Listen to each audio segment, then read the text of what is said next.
بەڵێ بینەرانی عزیز سڵاوتان لێبێت من یادگار فایق مەم شەو بە شێوەیەکی ڕاستەوخۆ لە سلێمانیەوە لەگەڵتانە بم بۆ باسی ڕۆژپێچەوانەی جاران کە لەگەڵ جەنابی کاکە محەممەدی حاجی مەحموود لە گوڵەخانەوە لەگەڵتان بووین ئەم جارە لە ماڵی ئاوەدانی جەنابیانەوە لە سلێمانیەوە لەگەڵتانە بین بۆ باسی ڕۆژ دیارە ئەم شەو مەبەستمان لەسەر کۆمەڵێک پرس لەگەڵ جەنابیان قسە بکەم ئەوەی سەبارەت تایبەتە بە دۆخی نێوخۆی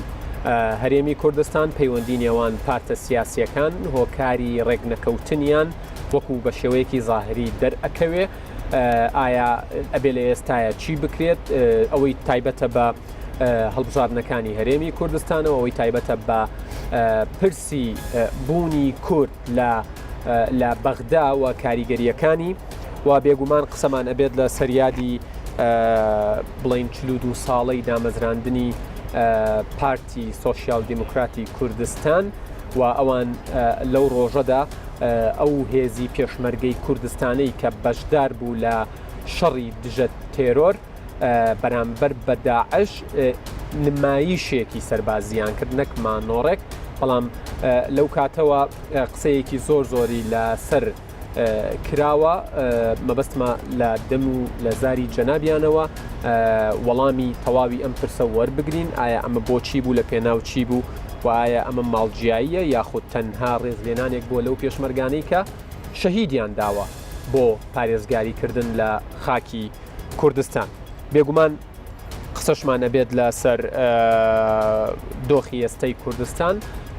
ئەوەی تایبەتە بە کوردستان ئەوەندەی کات هاوکارمان بێت قسەی لەسەرەکەی من زیاتر ناڵێم ئەچینە لای جەنابی کاکە حەمەی حاجی مەحموود پێشمەرگە کامیشە پێی خۆشەوە بیناسیێنین سوپاس بۆم دەرفەتە کاکە حەمە ئەگەر لەو پرسیارەوە دەست پێ بکەین دواترە چینە ناو باسەکانی تریشەو بەڵام مەبەستمە ڕای جەنابتان بزانم لەسەر ئەو دۆخەی لە ئێستاە لە هەرێمی کوردستان ئەگوزارێ ئەوترا پەیوەندی نێوان لایەنەکان دوور بوو تا ڕادەیەک بەڵام هەڵبژاردننی 12 ئايات زیاتر دووری خستنەوە لە یەک خوێندنەوەی جەنابتان ئەوەندەی لە کاری سیاسی و سیاست بوون لە پێش ڕاپەڕینەوە و زۆر کۆنتر و هەم وەکو پێشمەرگەیەکی دێرین هەم وەکو سیاست مەدارێکی دێرینیش ئێوە خوێندنەوەتان بۆی چییە؟ زۆر سپاس لە ڕاستە لایەنەکان خۆتان نەزانن حدودی 8 ساڵە مەشاکیل و گیر و گرفت و ئەوانە هەیە پێکەوە لە هەتا لە حکوومەتی شاو لە دەرەوەی حکوومەت و لەوانە مەشاکیلەکان بەردەوامە ئەمەی کە گوایە لە هەڵبژاردننی 5 لایەنەکانی دوورخستۆ لە یەک بۆچوونی منوانیە بۆچوونی من ئەوتێت زیاتر دووری خستون زیاتر دووری خستونەتەوە بۆچوونی منوانیە بۆچوونی من وایە ئەو لایەن و هێزانەی کە هەندێک دەنگی زیاتریان هێنابوو لە کوردستان زروفە ئیسیسنائیەکە یارمەتی دابوون ینی زروفە ناتەبیعەکە یارمەتی دابوون بەڵام ئەم انتخاباتە پێم وایە هەموو حەجمەکانی وەکو خۆی لێکردەوە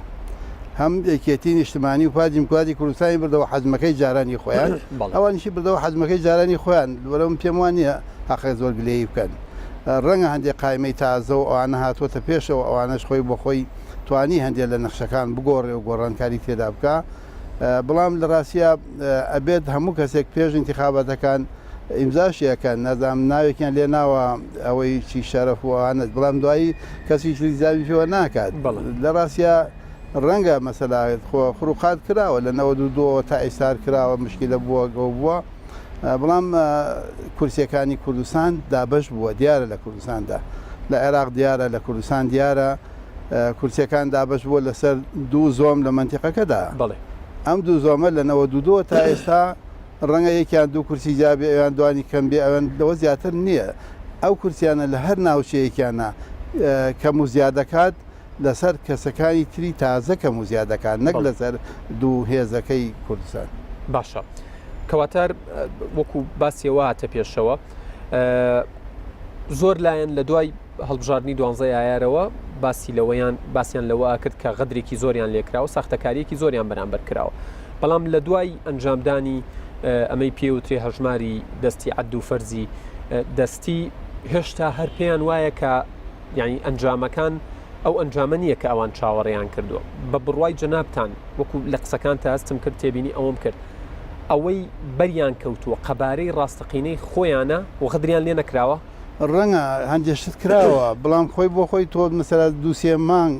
انتخاباتێک سندۆقەکان لە بەردەستی هەرکەس بێ و دێ لە سەدا 25 ئەژمێریتەوە هیچ لە مەسەلەکە ناگۆڕێ لە سەدا دا ئەژمێری هیچ لە مەسەلەکە ناگۆڕێ با بێن هەموو سندۆقەکانی محافەزەیە پێکۆ بژمێرنەوە ئەوە تاسیراتی بێ نەتیجە لەوە دەرەکەوێت ئێستا بە هیچ شێوێ نەتیجەی هەموو عێراقیش دەرناکەوێت ڕەنگە ئەمڕۆ سبێنێ یاعلانی نەتیجەکەکەن بەڵام ئەوان ئەگەر مەسەلا نێن لە سلێمانی هەموو کوردستەکان هەموو دەنگەکان بژمێرنەوە ئیسیفادەی نییە لە هەولێر لە بەغا لە بەسرە لە هەر شارێکی تری عێراق هەمووی دەژمێرنەوە لە سەدا 20 لەوانەیە ئەو دووسێ سنووقە ژمێرنەوە کە خۆیان ڕەنگە دەستنیشانی بکەن و خۆتانزان خۆ لەژنەی مفۆزیە کە ئاڵێن لەژنەی مفۆزیە ئەوە مستەقیل ئەسڵان مستەقیل نییە حیزبەکانە باشە پێت وایە ئەو لایەنانەی ناڕازین بچنەوە بەغا پێم وایە ئەو هەڵبژاردنە ڕۆیشتوە تازە ئەوکو باز دەکرێت مەسەلا ئەمریکا پشتیوانی لێکات لایەنەکانی عێراقی پشتیوانی لێەکەن وڵاتانی منتیقە پشتیوانی لێکات باوەڕ ناکەم تازە بۆ دووسێ حیزب و چەند کورسیەک دەستکاری بکەن ئەڕوات و کۆتایی دێت و قوبوڵیشە کرێ و نەتیجەکەیشی قوبوڵەکرێ و حکوومەتیش تەشکیل دەکرێ بەڵام هەر لایەنێک خۆی بەژاری نەکەیانەی بیکاتەوە لای خۆیەتی قەرار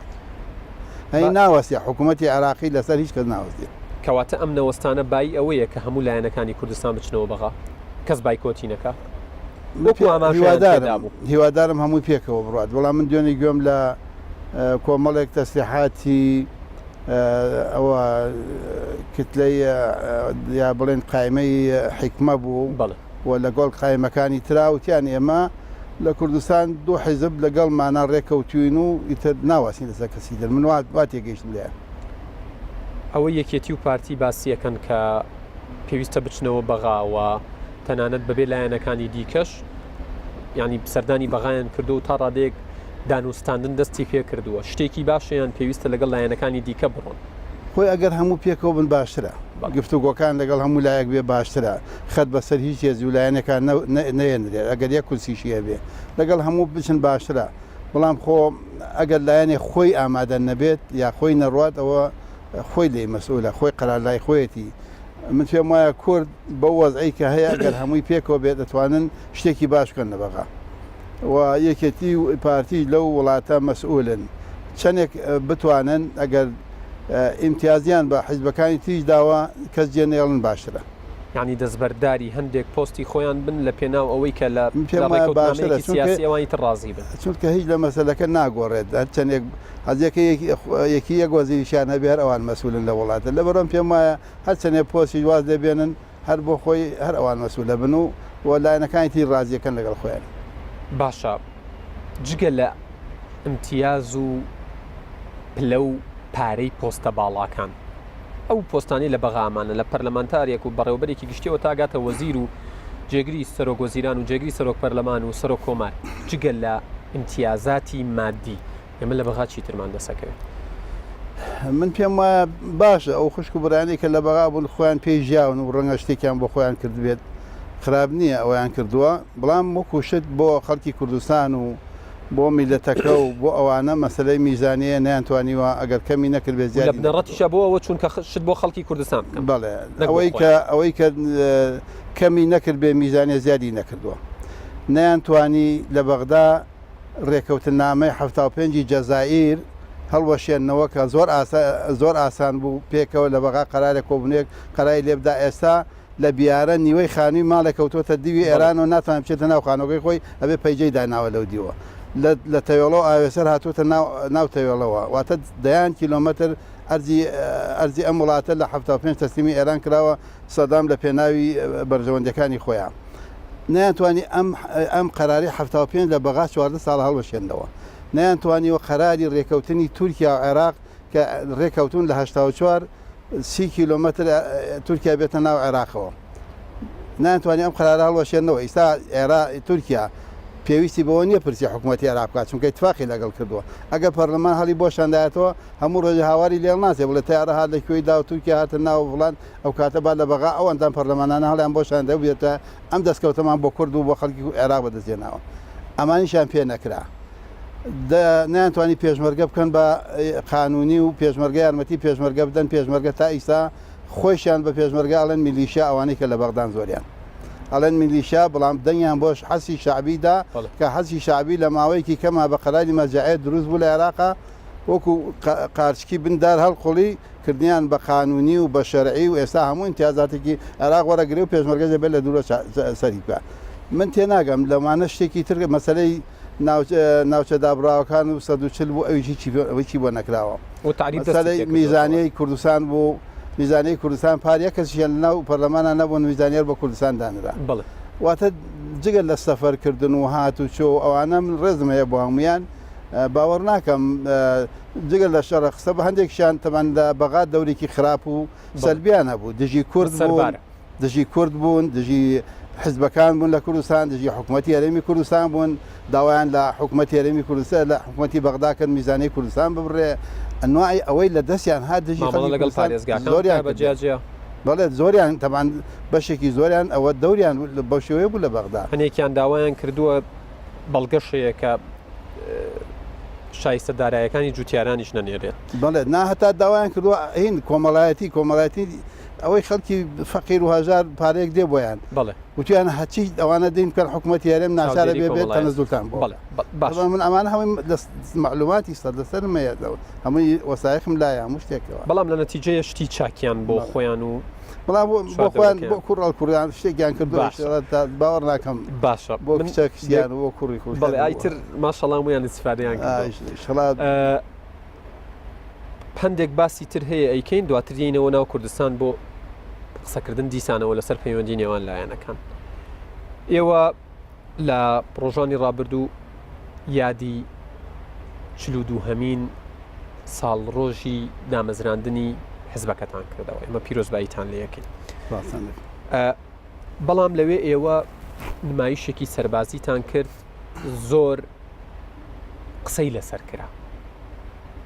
خۆشتان وەڵامتان داوەتەوە پێم خۆشە لە زاری خۆتانەوە قسەیەک لەسەر ئەوە بکەن و پرسیاری دیکەش مەبێت لەسەرەوە بەڵام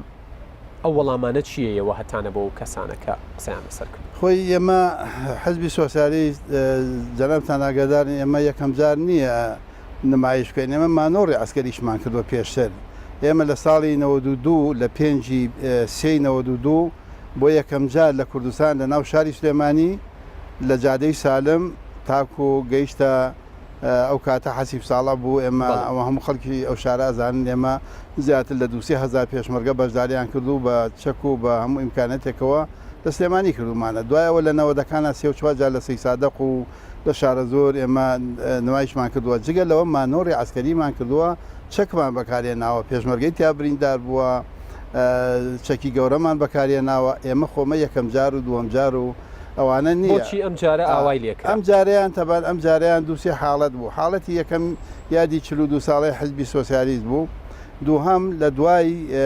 ئەو هەموو گەلە کۆمەکیەی کە لە خەڵکی کوردستانیان کرد لە دوای ڕیفراندۆم و هەموو دنیا هاتە سەرمان و دژی کۆمەڵێ ناوچەی کوردستان داگیر کرا و جگە لەوانە دژی پێشمەرگە قسە کرا و پێشمەرگە گوایە شەڕی نەکردو لەو بابەتانە ئێمە وەڵامێک بوو بۆ ئەوەی کە ئەو هەموو دژایەتی پێشمەرگە و خەڵکی کوردستان کرا وەڵامێک بۆ ئەوە کە پێشمەرگە پێویستی بەوە هەیە جارێکی تر چاو ئەو کارانەی خۆیان بخشێنێتەوە و خۆی ئامادە بکاتەوە جارێکی تر هێزی پێشمەرگەی کوردستان ئێستا وەک هێزێکی تۆکمە و ئامادەیە بۆ هەر دەست درێژیەک بۆ هەر نیازێکی خراپ بۆ سەر هەرێمی کوردستان لە هەر جێگێک بێ و حزبی سۆسیالیست لەو ڕوانگەیەوە ئەو نمایشەی کردو نمایشێکی سەربازی بووە و بە بێدەنگی و نە هیچ شتێکی ڕوویداوە تێدا و نەتەقە بوو نەکێشە بوو نە شتێک بووە هێزەکەی خۆی پیشانی ئەوانەدا کە یان و پێشمەرگە نەماوە پیشانی ئەوانەدا کە یان و پێشمەرگە شەڕی پێ ناکرێت نەخێت پێشمەرگە بە هەمان چەک و بە هەمان گڕوتینەوە کە شەڕی داعاشی کردو ئەو هێزە 4 ساڵ ئەوەی 4 ساڵەکەش بوو لەنی ڕۆژی 2 ڕۆژ 3 ڕۆژی فەرق بوو لەگەڵ کۆمەڵکوژی سنجار و خوشک برایە زیدیەکان و ئەمانە کۆمەڵێ مناسبە بوو بەو مناسبەوە کراوە و بە هەموو دنیاشمان ڕاگەیاندووە کە ئێمە ئەو هێزە هەمیشە ئامادەیە چۆن لە 3 ساڵ و نیوی شەڕی داعاشدا دەیان شەهیدی هەیە سەدان برینداری هەیە کەم ئەندامی هەیە هەروە ئامادەیە بۆ پاراستنی خاک و نیشتمان و خەڵکی کوردستان لە هەر جێگەیەکی کوردستان پێویستی بێت و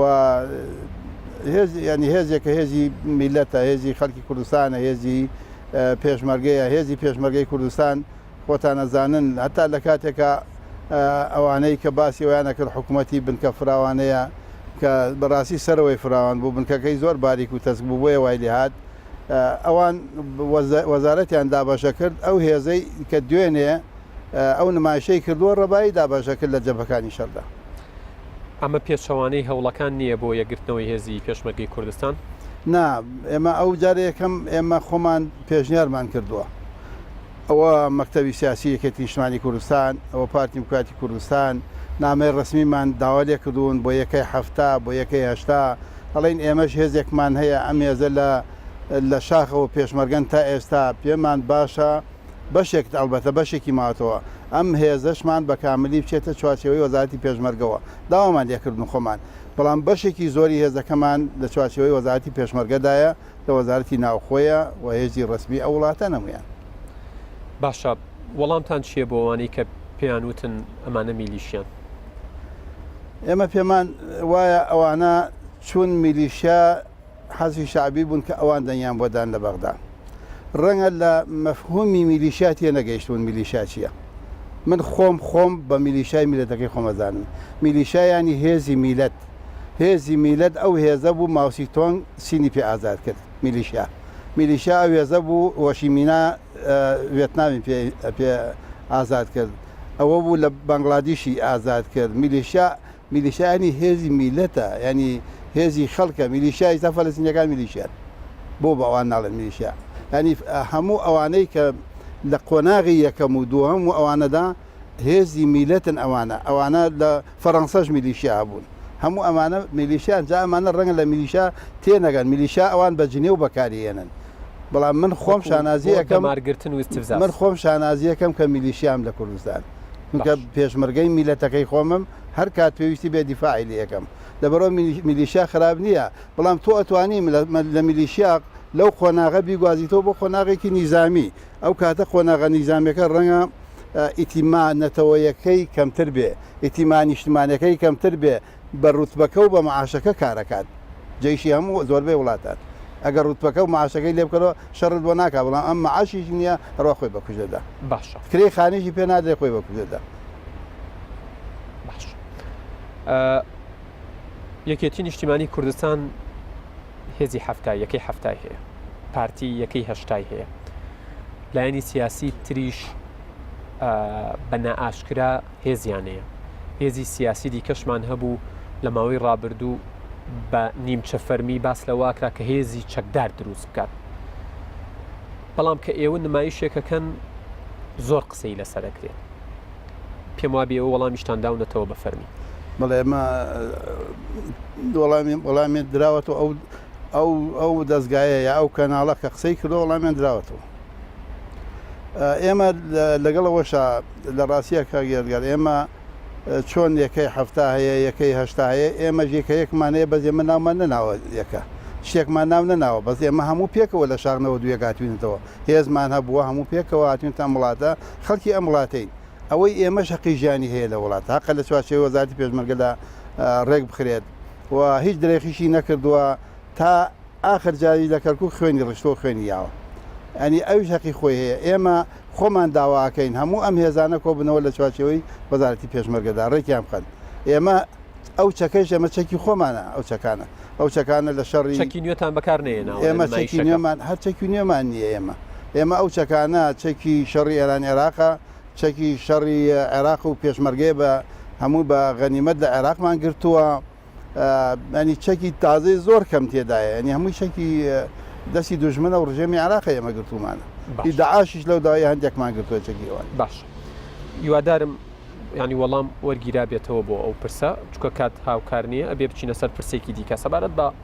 هەڵبژاردننی سی ئەیلول جەنابتان ئەگەر هەڵە نەبن سەرەتای ئەم ساڵ باستان لەوە کردبوو کە هەڵبژاردن لە مانگی نۆ ئەکرێت زووتر ناکرێت وا دەرچوو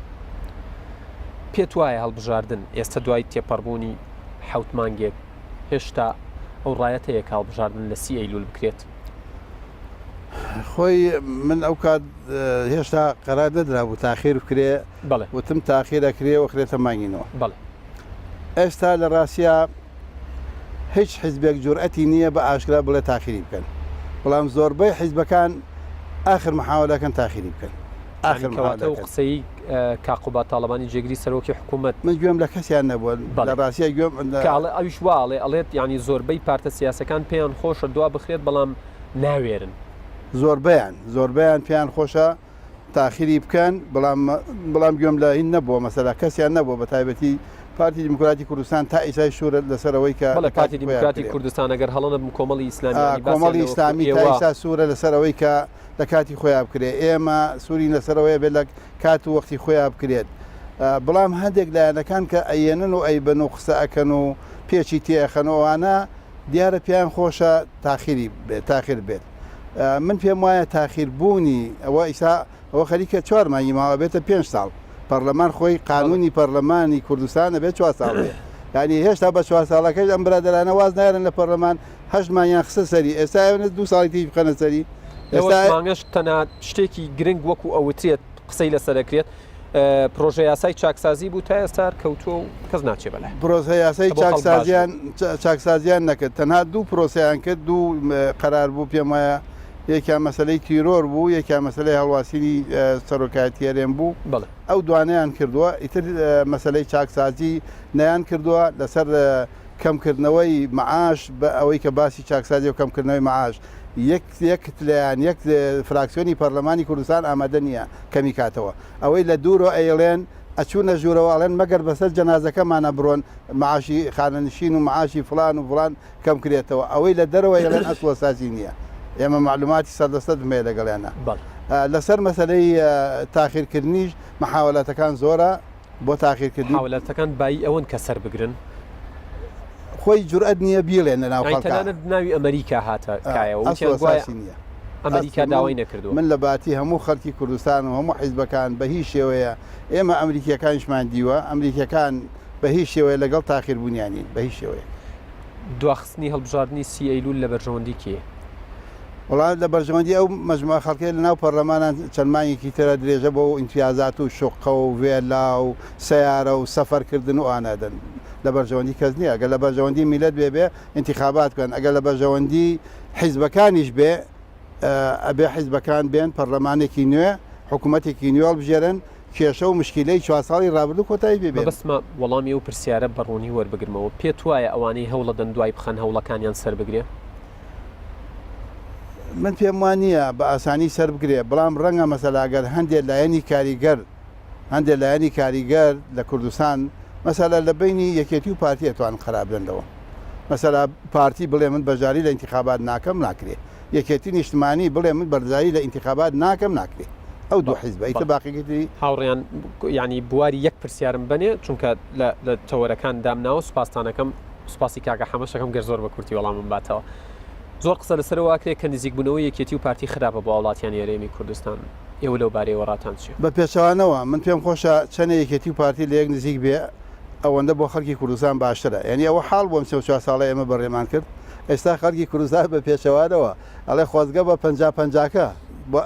بگەڕێن و 50-50کە باشترە خەڵکی کوردستان لەم 4 ساڵەدا ینی هەموو شتەکەی تێکدا لە ڕووی کللتورەوە لە ڕووی سیاسیوە لە ڕووی ئەخلاقیوە لە ڕووی بازارەوە لە ڕووی ئەنی ئەوە حاڵە شاری سلێمانی و منتەقەی سلێمانی تێدایە ئەوە حاڵە ینی خەڵت هیچ شتێک خۆی تەمین نییە ئەنی هیچ شتێکانی نەماوەتەوە هیچ هەموو بەهاق پیرۆزەکان بەسەریا تێپەڕیون من پێم وانە شتێک مابێتەوە لەو منتەقەیە لەبەرەوە پێم وایە هەڵبژاردننی دواخستنی انتخابات هیچ لە بەرژەوەندی خەڵکی کوردستان و میلەتەکەمانە لە بەرژەوەندی ئەو مەجموعە خەڵکی ماوەیەکی تر زیگونەوەی یەکێتی و پارێزی شتێکی چاکە بەتاکیت من سەرەتا ژوتمەوە ئێستا ژەڵێم و داهاتوو ژەڵێم نزیک بوونەوە و ڕێککەوتنی پارتی دیموکراتی کوردستان و یەکێتی نیشتمانی کوردستان لە سەدا هەفتای کێشەکانی کوردستان و عێراق چارەسەر دەکات سیەکەیش ئێتوان لەگەڵ حیزبەکانی ترەدانیشم بیکرد بەڵێ دیارە باسی دیکەشما بوون بەڵام کاتەریەندا و کار بوو